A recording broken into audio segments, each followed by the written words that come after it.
Thank you, Mr. Speaker. I don't know whether we will still address question number 048 because it's like we are the supplementary questions to the question. Those that you feel will be answered through your response to question number 048, you need not respond to them now. On the question of the team that was supposed to be put together to look at the issues of former councillors, I thought this was supposed to be Senate-driven, Parliament-driven, and I don't think we have got communication to the effect of putting our team in the team. But I think it's something that I can follow with the committee chairs, because I don't think we have made much progress on this. On the question that Senator Boni Alwale asked on policy regarding members of Parliament who serve for the 2 terms, don't win re-election, and then starts enjoying pension, and then when they come back. It is the way the law is crafted now, that once you enjoy the pension, when you come back, either you choose to pay, to buy back the pension, and then you continue, and then when now you retire, the 4 terms will become counted cumulatively, or you forfeit, or you forgo. So, but there is an amendment to that effect that is being processed, so that we can allow former members who served for some terms and have come back to enjoy seamlessly the pension without that kind of a challenge. But the way the law is today, if you start enjoying benefits of pension, like myself today, if I come back again to Parliament, then I have to either buy back that period that I enjoyed the pension, or I forgo. So that is the law as it is today. Majority Leader, I agree with you that there has been challenges in terms of when pensioners leave employment and get into pension, they wait for too long to get their pension because of system challenges, but there are also other issues around delayed payment of pension, some of which is with those agencies or ministries where they're working, where you find the processing of files become a challenge, that files are lost, members move from one office to the other. We have even had cases reported of corruption getting into the system, and that is why we want to integrate the system. We want to automate the system. When you leave system to manual, there is bound to be abused, and that is what the ministry is taking steps to ensure that that is dealt with. Now, I think Senator Fomoranga is asking that the abuse of Article 223 is the one that is denying pensioners money or reallocation of pension fund. I am not aware of any pension allocation that has ever been reallocated in any way. Actually, if there is any particular location that is always ring-fenced, it is the pension. It is the CFS going to pension. So that is not correct. Yes, there could be abuse of Article 223, which we are trying to work on. But again, you'll also agree with me that that article was not provided in the Constitution in vain. The people of Kenya considered that there could be circumstances that would merit or warrant provision of additional funds that was not appropriated by Parliament or National Assembly for that matter. So if there are abuses, those abuses have to be dealt with, because this one is within the powers of the Cabinet Secretary for Finance. On the issue of poster employees and KCC, RBA has already put staff receivers in place to work out on how to pay these creditors, along which part of the creditors are former employees, because these are companies that faced challenges, especially Posta, the pension scheme for Posta. So there is already a process going on to make sure that that is addressed. Finally, on Senator Eddie Okech's question of defrauding pensioners by banks, if we automate, this automatically will be dealt with through automation. When you allow manual systems, it is open to abuse. And we have also identified that some pensioners have been defrauded through collusion, even between pension staff and also the bank staff. And that is something that we are addressing through automation. Thank you, Mr. Speaker. We will now move to question number 035 by the Senator for Kirinyaga County, Honorable James Murango. You may proceed to ask your question. Thank you, Mr. Speaker. My questions are as follows. A, could the Cabinet Secretary provide a breakdown of all taxes and levies imposed throughout the entire tea supply chain? And B, what specific taxation measures is the Ministry planning to implement in the financial year 2025-2026 to eliminate double taxation and other unnecessary taxes that overburden farmers and stakeholders in the tea industry? And last, could the Cabinet Secretary outline the challenges faced in previous attempts to eliminate some of these excessive taxes and levies on tea and explain actions taken to address them? Thank you, Mr. Speaker. Honorable CS, you may respond. Now, Honorable CS, I note that the response is fairly lengthy. In the interest of time, please just try to paraphrase it, because we have, we already have hard copies with us. We'll be following as you paraphrase. Yeah, thank you, Mr. Speaker. I notice also that my response is fairly too long. I will not go through my response in the traditional way. So, question number 35 by Senator James Murango was on taxes and levies imposed throughout the entire tea supply chain during Senate plenary. The first page is basically talking about the significance and importance of tea as the tea subsector as one of the drivers of economic growth in this country. We all know the contribution of tea to our economy. So I've just explained that in line with the bottom-up economic transformation agenda, or better if you like. Now, in the financial year 23-24, the government implemented a number of interventions specifically for the tea subsector, which included provision of processing equipment to tea cooperatives and establishment of a tea value addition hub and promotion of investment into the hub, export market development and export promotion, and provision of fiscal incentives and establishment of warehouses for value-added tea in key development markets. So these are reforms that are ongoing. I've also indicated how much tea has been contributing to our economy. Export earnings, I've already also explained how much we are getting in terms of export earning contributed by tea subsector.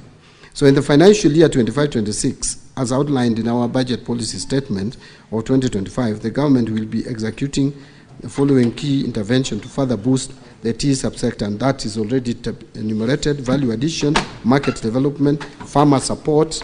So these are explanations about what the government is doing, and infrastructure, putting up infrastructure, especially like in Dongo Kundu, special economic zone, and constructing research and development facilities for tea. So coming back to the question, where I was asked to explain or provide a breakdown of all taxes and levies imposed throughout the entire tea supply chain, I want to say that tea subsector benefits from numerous tax incentives, in fact, that supports its growth and sustainability, making it a thriving subsector. So this subsector is one of the subsectors that is actually cushioned, that is actually enjoying incentives, as opposed to getting to a sector that is subjected to additional taxes. So there is no VAT. I've just explained some of the exemptions or tax incentives, especially on VAT. I have said that there is no VAT charged at this level, at the farming level for tea. There is no VAT on inputs such as fertilizers. There is no, there is agricultural services are exempt from VAT. Agricultural farming tractors are exempt from VAT. I've also indicated that imported agricultural machinery used for land preparation are duty-free, but only attract VAT at 16%. Railway development levies at 2%. IDF is at 2.5% of the customs value.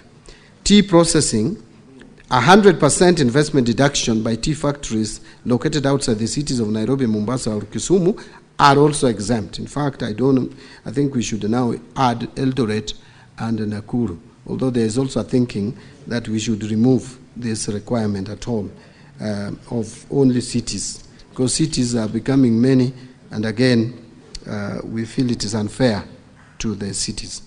Machinery used for tea processing is currently duty-free under EAC common tariff, external tariff. Income of an entity, including tea processing factories, are charged corporation tax at the rate of 30% like any other factory. Processed tea sold in the domestic market is subjected to VAT at 16%. Transportation services on unprocessed tea are exempt from VAT, and processed green tea is VAT exempt, and locally purchased tea for value addition before exportation is zero rated. Marketing and distribution. Under marketing, tea brokerage services enjoy exemption from VAT. Locally purchased tea for value addition before exportation is zero rated. So, Honorable Speaker, manufacturers of packaging materials locally for uses by exporters of locally produced goods such as tea and horticultural products import raw materials duty-free under the EAC duty remission scheme. Packaging materials of all goods, including packaging for tea, also attract 16% like any other. Imported packaging materials attract excise duty at the 25% of the excise value, but I will give the latest information about that. Various government agencies charges fees or levies for services rendered to producers or manufacturers. Now, but I want to just point out, Honorable Speaker, two things. That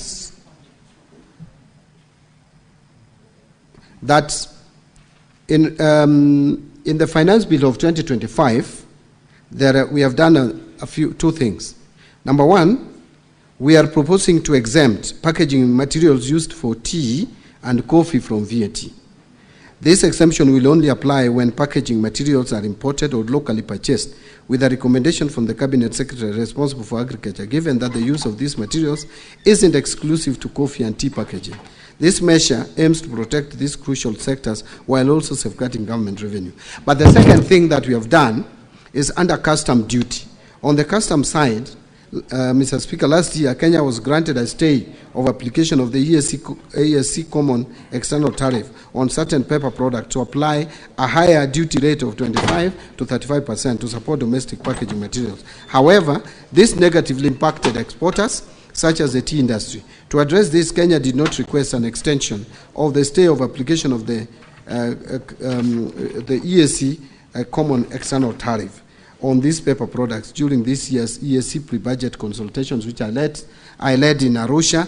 And actually now, Mr. Speaker, I want to report that we have gone back to the EAC CET rates of 10% like any other country in the East African region. On question number 35B, what specific taxation measures is the ministry planning to implement in the financial year 25-26 to eliminate double taxation and other necessary taxes that overburden farmers and stakeholders in the tea industry? I wish to respond as follows.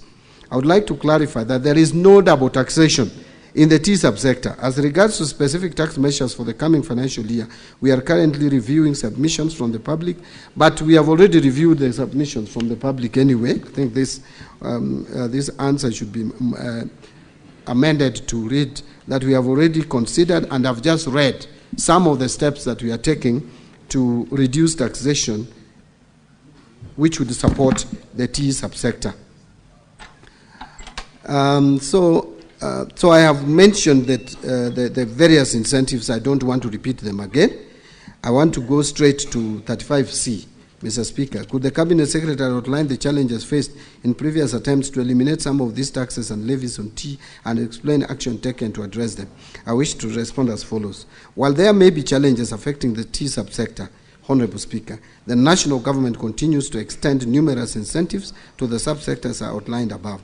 From consultation with the regulations in the tea subsector, various actions by various government entities are ongoing to address the burden of the fees or levies in the tea subsector. Some of these measures include enactment of Tea Act 2020, which reduced the management fee payable by tea factories from 2.5% to 1.5%, thus saving tea farmers approximately 1 billion annually from management fee to Kenya Tea Development Authority.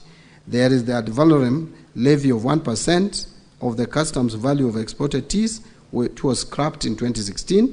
The agricultural produce cess of 1% of green leaf was also scrapped in 2016, saving quite significant amount. And since July 2016, the government replaced the levy scrapped with a government grant to fund operations of Tea Research Institute and Tea Board of Kenya, which support the tea industry development programs such as research in tea, trade promotion, and market development, amongst others. In conclusion, Honorable Speaker, Kenya's tea industry remains a vital pillar of our economy, supporting millions of livelihoods and contributing significantly to national development. Through the bottom-up economic transformation agenda, the government is committed to strengthening the tea value chain to ensure sustainable growth. I thank you. Honorable Senator James Mrango, you may ask your 2 supplementary questions. Asante sana, Mr. Speaker. Mstahiki Spika, swali langu la kwanza zilikuwa kwa takwimu waziri aweze kupeana zile anda na kondi zote ambazo zinalipwa na wakulima majani chai. Mstahiki Spika, nimeona amejibu na kusema venye serikali inafanya ambayo ni sawa, lakini jibu langu hakujibu. Mstahiki Spika, kulingana na nakala niko nazo, mkulima majani chai kutoka mbunge la kitaifa, kutoka serikali kuu mpaka zile za ugatuzi, analipa anda na kulipa kondi tofauti 42. Na nilipokuwa mwenyekiti wa kamati ya ukulima, tulikuwa tumekaa chini na kuwa tumeelewana kwamba serikali itajaribu kupunguza hizi. Lakini kwa sababu ambazo sijaelewa, waziri hakuziweka wazi. Kwa hivyo ningetaka kusema, Mheshimiwa Spika, kwa swali hilo sikuridhika na majibu ambayo waziri amepeana siku ya leo. Kwa sababu, Mstahiki Spika, nilikuwa natarajia kama ni taasisi ama halmashauri ya kuokota kondi, inaokota kondi zaidi ya 5 hapa. Ukiangalia halmashauri ya Nema ina kondi inaokota. Ukiangalia kama ni taasisi yafa kuna kondi inaokota. Ili tuweze Mstahiki Spika, kujibu swali na kuendelea mbele, ningeomba waziri anapoenda anijibu hili swali ili niweze kusema na asema. Swali la pili, Mstahiki Spika, ni kwamba katika bunge la kitaifa kuna nakala ambazo waziri aliweza kupeleka pale mwaka huu, ambayo ilikuwa ina kondi mpya ambazo zilikuwa zinafaa pia kutozwa wakulima kahawa. Mstahiki Spika, hiyo sheria bado iko katika bunge la kitaifa na niko na nakala hapa ambayo iliwekwa katika gazeti la serikali. Ningetaka kuuliza waziri, kilimo cha msingi kitawekwa kondi mpaka lini? Kwa sababu nchi zinazoendelea kilimo cha msingi hakiwekangi kondi na anda ili mkulima aweze kunufaika na mazao yake. Asante sana, Mr. Speaker. Honorable Cs, you may proceed to respond. Mr. Speaker, I tried to put together some of the taxes that are and levies that are put or charged on tea, right from the farming level. I put a paragraph. The tea processing, I put a paragraph. Marketing and distribution, I also put a paragraph. If the honorable member has any other levies that need not to be there, I think the best thing to do is to recommend for those levies to be removed. But as far as I'm concerned, I have enumerated what I am aware of are taxes and levies on tea. I think he has talked about some amendment that is in Parliament to put some charges on coffee. Yes. Maybe you, Honorable Speaker, with your permission, you can explain again. You can come and repeat the question again. Mr. Speaker, ukinipa nafasi nitamwonyesha waziri.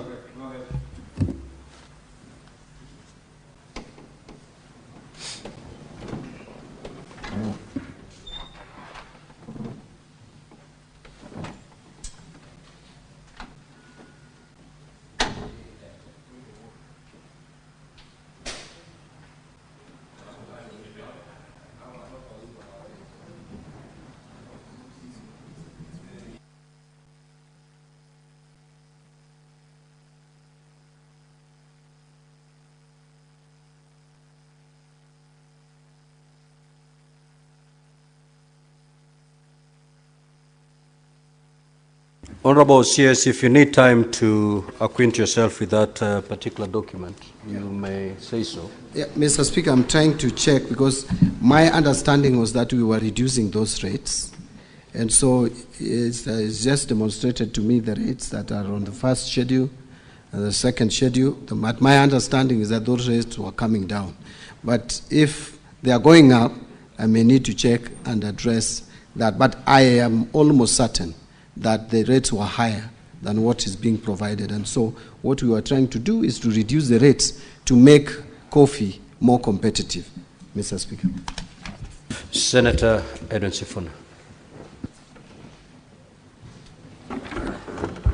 Honorable Speaker, in line with the question by the Senator for Kirinyaga on measures to reduce double taxation, unnecessary taxes, and overburdening of farmers and Kenyans in general, I would like the CS to address one question. Honorable Speaker, we have heard the ministry, actually the CS himself, taking credit that this year's finance bill has no new taxes. But I know it's credit to the Gen Z who have struck the fear of God in this government. They will not attempt to bring new taxes. What are you doing about existing taxation, Cabinet Secretary, that you found, including the housing levy, the increase in pay, and VAT on fuel, that has seen the cost of taxes on a liter of petrol exceeding the cost of the product? I thank you, Honorable Speaker. Senator Mofai. Thank you, Honorable Speaker. Mine is a supplementary question. Cs Treasury. Honorable Speaker, this country has witnessed for decades some grievous disparities in distribution of developments across the country. Talk of roads, talk of water, talk of industries and so forth. So as the minister in charge of the national granary, is there any written policy that is supposed to guide you on how you are supposed to distribute the national developments? And I'm asking this, Honorable Speaker, on behalf of very many Kenyans. You find some areas have been neglected for decades. Other areas are endowed with better roads, water, and so forth and so forth. Is there any existing policy, for that matter, that a Kenyan can quote maybe from Tharaka or from Northeastern or from any other part of this country where there are no such kind of developments? What is it, what criteria do you use to determine where you are supposed to put up roads, where you are supposed to put up water, and so forth and so forth? Is there any existing policy for that matter? Thank you, Honorable Speaker. Honorable CS, you may, if in a position to respond to that question, you may, because it is not related to the primary question. The Senate Majority Leader. Mr. Speaker, I have a question to the Cabinet Secretary with regards to his response on page 6